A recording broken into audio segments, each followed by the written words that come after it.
Bismillahirrahmanirrahim. Baik, kita lanjutkan materi bahasan mengenai seputar kurban. Masih ada satu topik bahasan lagi yang sekitar 10 menit. Kemudian baru dilanjutkan dengan tanya jawab. Insya Allah dalam 30 menit ke depan akan tuntas. Silakan Ustaz Hamna. Bismillahirrahmanirrahim. Assalamualaikum warahmatullahi wabarakatuh. Alhamdulillah wassalatu wassalamu ala Rasulillah wa ala alihi wa sahbihi wa man tabi'ah. Bapak dan Ibu yang dimuliakan oleh Allah Subhanahu wa taala, melanjutkan apa yang sudah kita bahas. Ada satu tema lagi barangkali harus kita bahas sebelum kita buka tanya jawab, dan saya kembalikan kepada moderator, yaitu terkait dengan daging yang sudah disembelih, daging kurban yang sudah disembelih. Kalau kita kaji beberapa kitab terkait dengan masalah ini, kita temukan ada banyak penjelasan yang kemudian nanti kembalinya kepada dua tipe. Tipe pertama itu menyebutkan bahwa daging kurban itu dibagi dua, Pak. Jadi seperduanya dimakan, seperduanya disedekah. Jadi kalau disebut sedekah berarti untuk fakir miskin, Pak. Dimakan itu dimakan oleh pemilik kambing. Ini bahasannya juga bisa kita temukan dalam penjelasannya Imam Al-Ghazali. Tetapi misalkan dalam kitab Umdatus Salik karangan Imam Syihabuddin itu kita temukan dibagi tiga. Dan ini dinukilkan juga dalam kitab Al-Majmu'nya Imam Nawawi. Dibagi tiganya bagaimana? Sepertiga dimakan oleh orang yang berkurban, sepertiga hadiah. Nah, itu Pak, hati-hati ya, hadiah bukan sedekah. Itu yang biasa dibagi, itu yang kalau misalkan ada porsi yang termasuk dimakan oleh pengurus, itu hadiah, Pak, bukan bagian sedekah itu. Kenapa? Karena hadiah untuk orang yang mampu. Jadi boleh daging kurban itu dikasih ke saudara, ke tetangga, ke orang kampung, ke orang satu komplek yang kaya, boleh. Dalam bab hadiah sepertiga. Sepertiganya lagi baru sedekah. Nah, saya ingin ngasih clue untuk panitia. Alangkah baiknya itu dibikin sebuah aturan khusus. Nah, dibikin aturan khusus. Aturan itu disampaikan kepada orang yang nanti mau menitipkan kurban. Diminta keridhaan. Jadi pembagian kami di masjid seperti ini. Nah, apakah sebagai pemilik kurbannya ridho atau tidak? Nah, kalau di kita kan biasanya kan ada tuh di beberapa tempat bagi pemilik kurban itu dikembalikan satu paha misalnya. Ya di sini mungkin juga satu paha, apakah setuju? Kemudian sisanya itu dibagi dua misalkan. Seperduanya untuk hadiah, seperduanya untuk sedekah misalkan. Nah, atau dalam bahasa yang umum dibagi ke masyarakat di sini termasuk yang kaya dan miskin misalkan. Nah, apakah kemudian pemilik kurbannya setuju ataukah tidak? Nah, karena begini, mencari ridho pemilik kurban itu penting karena kita yang berkurban itu pemilik kambing yang sesungguhnya. Sedangkan masjid itu hanya wakil saja, bukan pemilik kurban. Jadi tidak boleh wakil itu berniat tidak sesuai dengan niat pemilik kurban. Itu yang harus diingat. Jangan kemudian kita melakukan niat pada penyembelihan kurban tidak sesuai dengan pemilik aslinya. Karena pemilik asli itulah yang pemilik kurban sesungguhnya. Nah, makanya akan lebih baik dulu kalau tak salah sama Ustaz Makhroji pernah dibikin satu pola untuk meminta kesediaan daripada jamaah. Nah, mungkin itu salah satu pola yang bagus, mungkin bisa diteruskan tahun ini supaya jamaahnya juga legowo tuh. Saya sudah kasih ke masjid dengan sistem seperti ini, sudah ikhlas. Kemudian terkait apakah daging kurban itu bisa diberikan kepada non-muslim atau tidak? Nah, itu juga penting. Karena ada dua pendapat di dalam fikih Islam, termasuk dalam mazhab Syafi'i sendiri ada yang bolehkan, ada yang tidak. Nah, tetapi dari total keseluruhan yang saya lihat, baik dalam mazhab Maliki, dalam mazhab Syafi'i dan mazhab Hambali, saya temukan pendapat-pendapat yang mengatakan boleh diberikan kepada non-muslim, disamakan dengan sedekah. Karena sedekah juga boleh kepada non-muslim. Karena yang nggak boleh itu kan zakat, Pak. Nah, karena ada unsur sedekah, maka yang unsur sedekah ini boleh. Apalagi hadiah juga boleh tuh. Hadiah boleh, sedekah boleh. Yang nggak boleh yang jadi kurbannya, karena dia syaratnya muslim. Jadi kalau nanti ada non muslim ngasih kambing buat kurban, itu tidak mungkin terjadi karena dia kan syaratnya muslim. Jadi boleh kepada non muslim. Hanya kata Imam Nawawi atau Imam Malik, kalau misalkan memang diberikan kepada muslim tentu lebih baik. Jadi ini berlaku hukum secara sedekah. Nah, kalaupun di sini misalkan ada ketentuan diberikan kepada non-muslim, nah jadi itu ada pendapatnya di dalam fikih Islam, bahkan di 3 mazhab sekaligus yang saya temukan, baik di mazhab Malik, mazhab Syafi'i, dan bahkan mazhab Hambali. Dalam mazhab Hambali itu disebutkan oleh Ibnu Qudamah dalam kitab Al-Mughni, nah, kami membolehkan untuk diberikan kepada non-muslim. Kemudian ini yang paling penting, terakhir, daging kurban tidak boleh dijadikan upah. Itu hati-hati sekali, nggak boleh dijadikan upah. Kan biasanya kan kita tukang sembelih itu kan kita sewa, Pak. Lalu daging kurbannya kita kasih di 1 kilo ya buat upah tadi, itu haram hukumnya, mutlak haram. Jadi kalau ada biaya, tolong dipungut di luar kambing, nggak boleh di atas kambing. Saya ulangi ya, karena tidak boleh daging kurban dijadikan sebagai upah, maka harus dipungut biayanya dari luar kambing, wajib hukumnya, haram diambil dari kambing. Nah, Ustadz, bagaimana kalau dalam bentuk hadiah? Nah, saya nggak dihitung upah misalkan, ya. Jadi bikin kesepakatan dengan penyembelih, kami di sini nggak ada upah, tapi insya Allah nanti kami kasih dalam bentuk hadiah. Hadiahnya misalkan apakah 1 tumpuk gitu ya? Di sini tumpukan apa kiloan, Pak? Kiloan. Nah, apakah dikasih 1 kilo atau 2 kilo? Tergantung keputusan. Yang nggak boleh ditentukan oleh orang yang nyembelih. Oh Pak, saya mau Pak kalau hadiahnya 3 kilo, itu upah namanya. Karena dia yang menentukan. Hadiah itu yang menentukan orang yang memberi, bukan orang yang menerima. Tapi kalau yang menerima sudah bikin aturan, itu upah namanya. Saya akan sembelih kalau dikasih 3 kilo, nah itu sudah upah namanya, dan itu haram. Tapi kalau dibikin dari kita 2 kilo dikasih, ya dimasukkan ke dalam, kan ada hadiah tadi kan, ada hadiah, ada sedekah. Ya, bab hadiahnya itu nanti bisa diberikan kepada yang motong kurban. Jadi tidak diberikan dalam bentuk uang. Kalau dia ikhlas, ya dia mau gitu. Karena kan ada juga, kami biasanya begitu, mau nggak ikhlas, masa nggak apa-apa, saya terserah misalkan, itu nggak apa-apa, diniatkan sebagai sedekah. Tapi kalau dia tentukan, saya baru mau sekitar sekian kilo misalkan, itu jangan diambil dari daging, Pak. Haram, karena itu sudah dihitung upah. Upah itu ditentukan oleh orang yang beli. Maka kepada pemilik kurban diberitahukan, kalau ada kewajiban terkait dengan ongkos, dikasih tahu tuh. Apakah harus dipungut berapa begitu? Ya silakan dipungut. Biasanya kan kalkulasi kan. Misalkan ada berapa penyembelihnya? Oh 1 kambing sekian misalkan. Ya tinggal dipungut saja, Pak. Nah, kenapa begitu? Supaya tidak ada keharaman. Oh, kita lagi capek-capek mau sedekah dengan daging kurban malah justru haram. Itu satu. Yang kedua, ini banyak terjadi, termasuk di Jabodetabek dan saya temukan kasusnya. Tidak boleh kulit ataupun bagian apapun dari kambing itu diperjualbelikan. Nggak boleh. Tidak boleh diperjualbelikan. Kepala nggak boleh. Ya kembalikan kepada orang yang beli kambing biar dapat dimasak, atau kalau enggak minta kerelaan dimasak rame-rame di sini, undang jamaah seluruh komplek, ayo kita makan kepala kambing. Ada berapa nih kambing? Ada 30, yuk kita makan rame-rame ini. Yang kolesterol jangan. Atau gitu kan, diberikan pengumuman, ayo kita makan kepala kambing khusus bagi yang tidak ada kolesterol, misalkan begitu. Nah itu nggak apa-apa, diminta keredoan karena nanti masuk ranah hadiah. Yang nggak boleh dijual. Cuma ada pendapat dalam mazhab Syafi'i yang menyebutkan boleh dijual dengan catatan uangnya tadi harus disedekahkan kembali. Saya ulangi ya, boleh dijual kepala, kaki, kulit, apapun itu yang bisa dimanfaatkan. Boleh dijual dengan syarat hasil penjualannya itu disedekahkan kembali total 100%. Tidak boleh ada potongan. Nah itu kalau misalkan dijual. Nah kalau nggak dijual ya silakan dikembalikan kepada yang punya kurban. Harta yang punya kurban juga tidak boleh menjual itu. Nah, kecuali dia sedekahkan saja atau dia hadiahkan saja misalkan. Maka hadiahkan ke temannya, mungkin temannya pintar bikin apa gitu. Nah itu seperti itu. Nah ini yang sering dilanggar, yang bagian terakhir ini. Ini sering sekali Pak, terutama yang ngasih ke farm-farm itu yang bikin apa?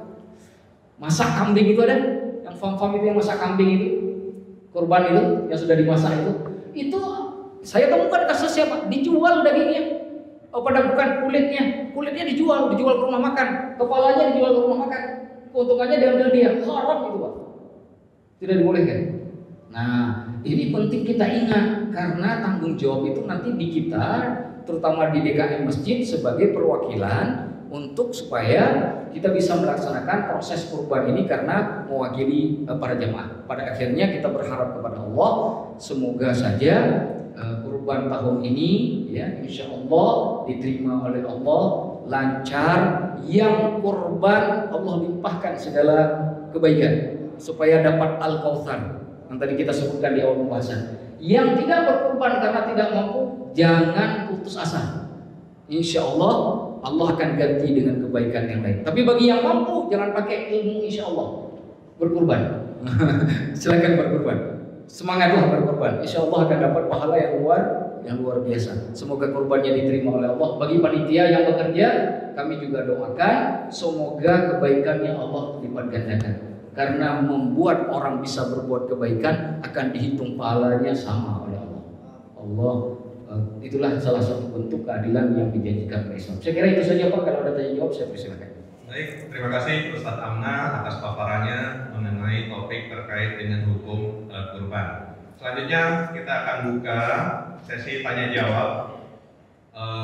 Sesi yang pertama 3 pertanyaan, 2 pertanyaan dari bapak-bapak dan kesempatan 1 pertanyaan dari ibu-ibu. Baik, silakan yang mau bertanya. Oh ya. Assalamualaikum warahmatullahi wabarakatuh. Waalaikumsalam warahmatullahi wabarakatuh. Ustaz, kan panitia itu adalah diberi amanah oleh panitia, kan udah dibentuk tuh panitia, diberi amanah. Nih kamu saya tugaskan untuk motong bagi semuanya. Nah ini yang saya suka takut ini Ustaz.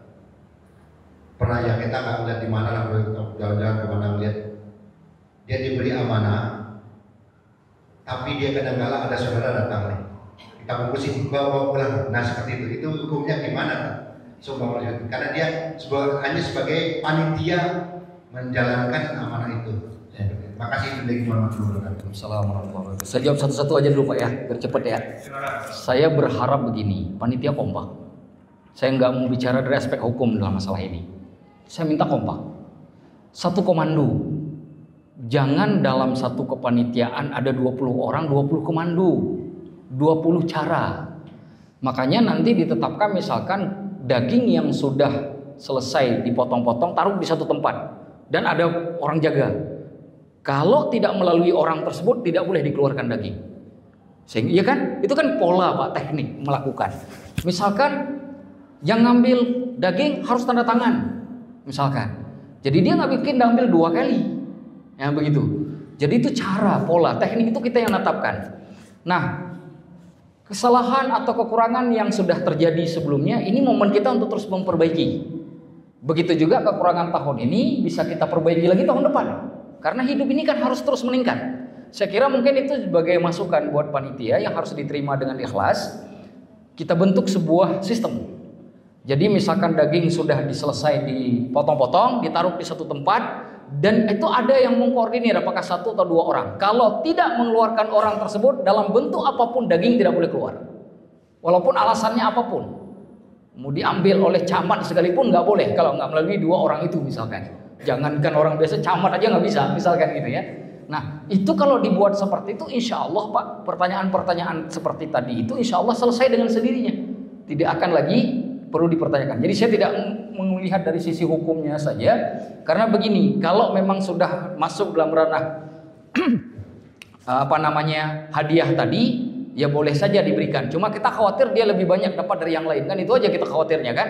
Maka cara menjaga supaya adil itu, nah dibikin satu sistem. Nah sistem ini kita percayakan saja kepada panitia, nggak perlu dibahas rame-rame. Kalau dibahas rame-rame ini nggak selesai nanti. Kita berikan kepada panitia. Saya yakin biasanya panitia seperti tahun kemarin pasti ada rapat khusus Pak. Ini akan dibahas semua bagaimana sistemnya. Kita percayakan kepada saudara-saudara kita yang sudah kita pilih. Insya Allah kita tinggal memberi informasi, memberikan masukan. Itu saja saya kira. Begitu Pak. Ya, insya Allah. Wah silakan. Assalamualaikum warahmatullahi wabarakatuh. Waalaikumsalam warahmatullahi wabarakatuh. Pak Ustadz, saya mau menanyakan apakah berkurban bisa untuk orang yang sudah meninggal? Maksudnya atas nama yang almarhum? Ya. Bisa enggak? Baik. Kedua, apakah berkurban kambing betina itu bisa apa enggak ya Pak Assalamualaikum warahmatullahi wabarakatuh. Waalaikumsalam warahmatullahi wabarakatuh. Apakah berkorban kepada orang yang telah meninggal dunia dibolehkan atau tidak? Ini dibahas oleh Imam An-Nawawi di dalam kitab Al-Majmu' Syarhul Muhadzab. Dibahas oleh beliau secara khusus. Nah, disebutkan begini, ada dua yang dimaksud berkorban atas nama orang lain. Satu atas orang yang masih hidup, yang kedua atas orang yang sudah meninggal dunia. Kalau kita berkorban untuk orang lain, terserah apakah anggota keluarga atau siapapun yang masih hidup, itu wajib dengan izin yang masih hidup tersebut. Kita harus kasih tahu, Pak, saya berkorban untuk ayah saya telepon ayah saya. Saya berkorban untuk abang saya harus kasih tahu abang saya, ada izin saya kurban. Kalau enggak, kata Imam Nawawi, tidak tercapai kurbannya. Itu bagi yang hidup. Bagi yang meninggal dunia ada dua pendapat dalam mazhab Syafi'i khususnya. Abul Hasan Al-Abbadi mengatakan bahwa kurban yang disembelih untuk orang yang telah meninggal dunia tanpa wasiat sekalipun itu tercapai. Beliau mengkiaskan kepada sedekah. Sedekah kan boleh kepada orang meninggal dunia tanpa wasiat, maka daging kurban kata beliau juga boleh. Tetapi hal ini dibantah oleh Imam Al-Baghawi dengan Imam Ar-Rafi'i. Imam Al-Baghawi nama kitabnya Al-Uddah. Begitu juga dengan Imam Ar-Rafi'i dalam kitab Al-Mujarrad itu mengatakan bukan begitu. Tidak bisa kemudian mengkiaskan langsung kepada sedekah. Kenapa? Karena unsurnya berbeda.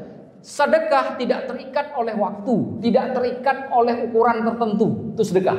Sedangkan kurban terikat oleh ukuran, terikat oleh waktu. Maka tidak boleh langsung dikiaskan, kata mereka berdua. Kata beliau berdua itu, termasuk Imam Baghawi dan Imam Ar-Rafi'i, bagi orang yang telah meninggal dunia baru boleh berkurban kalau diwasiatkan.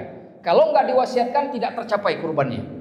Nah, itu kata Imam Al-Baghawi dan Imam Ar-Rafi'i. Nah, yang menariknya adalah Imam Nawawi sendiri. Imam Nawawi ketika menukilkan pendapat ini, beliau menukilkan yang pertama sekali pendapat yang Abul Hasan Al-Abbadi yang membolehkan.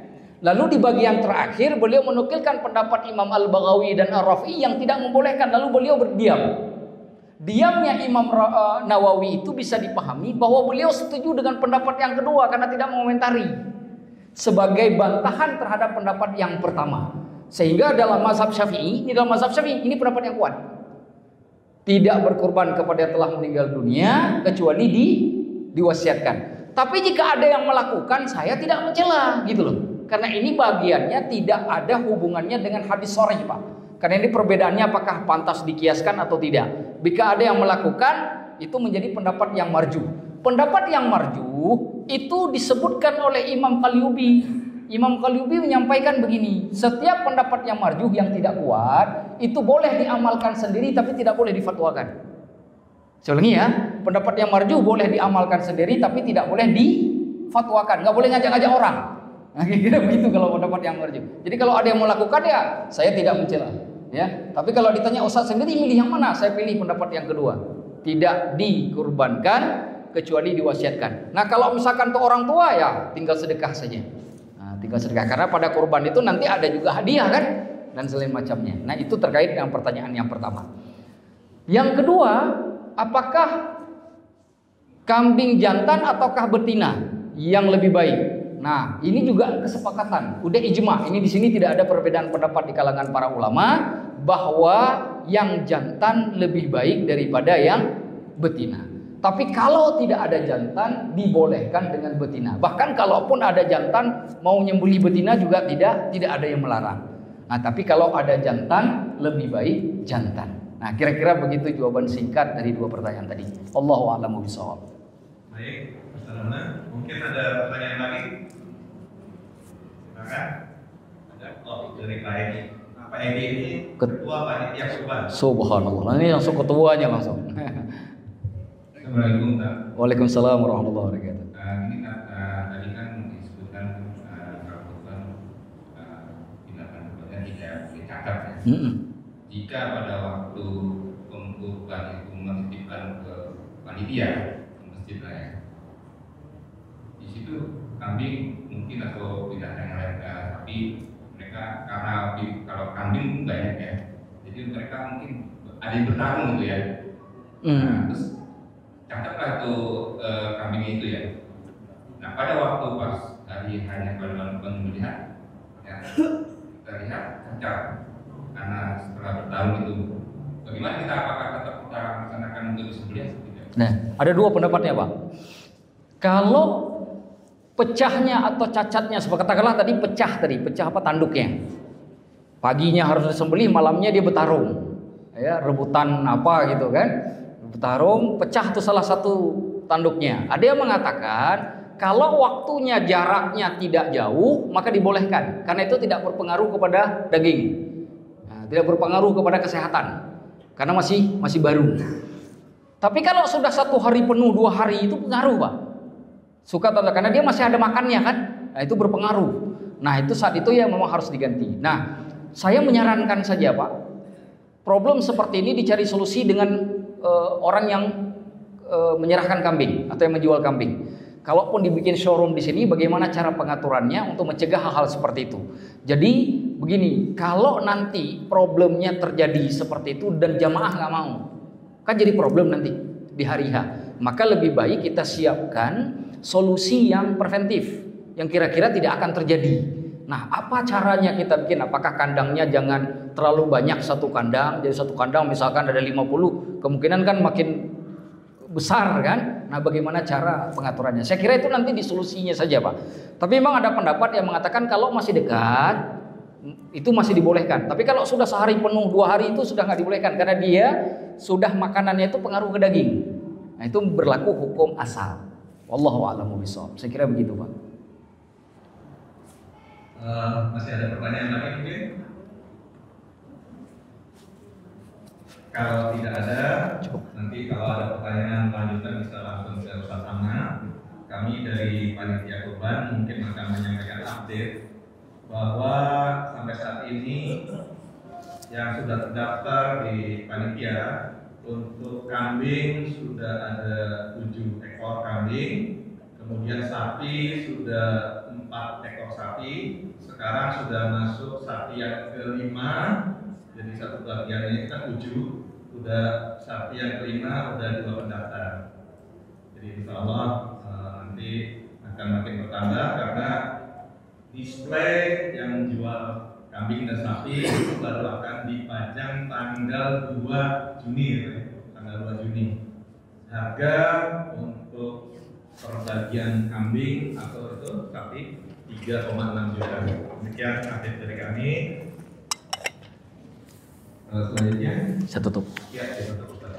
Kepada Bapak dan Ibu sekalian, terima kasih. Semoga ibadahnya lancar terkait dengan kurban, dan kepada para panitia semoga lancar pelaksanaannya. Allah bantu segala keinginan dan hajatnya karena ini hal yang baik. Dan kepada jamaah juga tolong dibantu pelaksanaannya. Ya, kalaupun ada masukan-masukan yang positif ya silakan diberikan ya sebelum pelaksanaan. Dan yang paling penting lagi jangan ragu untuk berkurban. Insya Allah, saya ini sebagai penutup saja Pak. Saya tahun kemarin ketemu 2 hamba Allah. Tidak saya sebutkan namanya biar terjaga kode etiknya. Ada yang satu itu kuliah Pak. Yang kuliah ini nggak punya uang yang cukup untuk kuliah. Tapi karena dia pernah berkorban sehingga kuliahnya dalam tahun itu lancar. Ada yang membayarkan, Allah ganti, dan itu lebih dari harga kambing. Kemudian yang satu lagi ada hamba Allah itu cuma sanggup dia nabung Pak. Nabung dari awal tahun biar bisa kurban. Nabungnya dari awal tahun. Ternyata ketika pada saat kurban itu bukan cuma 1 kambing, padahal dia cuma nabungnya 1 kambing. Karena satu keluarga itu 5. Ternyata 5-5-nya bisa kurban. Nah, itu saya maksudkan ketika Allah mengatakan kebaikan yang melimpah ruah, jangan khawatir karena janjinya bukan pada manusia. Janjinya pada yang menciptakan langit dan bumi, yang bisa menguasai apapun. Yakin saja dengan rasa itu, ikhlas kepada Allah, insya Allah akan ketemukan nanti dalam perjalanannya 1 tahun ke depan ada saja kebaikan yang akan Allah berikan. Ya, tinggal nanti jangan lupa cerita ke saya, bukan untuk sombong, biar saya bisa mencerita lagi ke orang lain sebagai penyemangat. Karena ini bukti, karena saya menemukan kasusnya. Itu baru 2 saya cerita, masih ada lagi. Cuma karena waktu kita terbatas, saya nggak cerita banyak. Yang luar biasa sekali akibat dari berkurban. Jadi saya berharap tahun ini bisa 70 kambingnya, kalau bisa. Tahun kemarin berapa Pak tahun kemarin? 60. Nah, tahun ini 70 kalau perlu. 70, 80 tembus tahun ini insyaallah. Amin. Ya, semoga semuanya kebagian daging yang cukup di komplek kita ini. Saya kira itu saja dari kami. Kita tutup. Bapak Ibu sekalian, saya mohon maaf jika ada yang salah. Kalau ada pertanyaan nanti bisa juga lewat panitia, bisa juga langsung ke saya. Ya, nanti insya Allah akan saya usahakan untuk menjawabnya. Saya akhiri, hadanallahu wa iyyakum ajma'in. Qulu qawli hadza wa astaghfirullahal azim. Wassalamualaikum warahmatullahi wabarakatuh. Sedikit Pak, pembahasan tadi Pak sudah ada di sini semua. Ini 13 halaman yang memang sudah kami tulis sendiri tahun yang lalu dan sudah kami baca kembali. Ini sudah tidak lagi kami ubah. Jadi bisa dibaca-baca nanti. Terima kasih. Terima kasih. فَبِأَيِّ آلَاءِ رَبِّكُمَا تُكَذِّبَانِ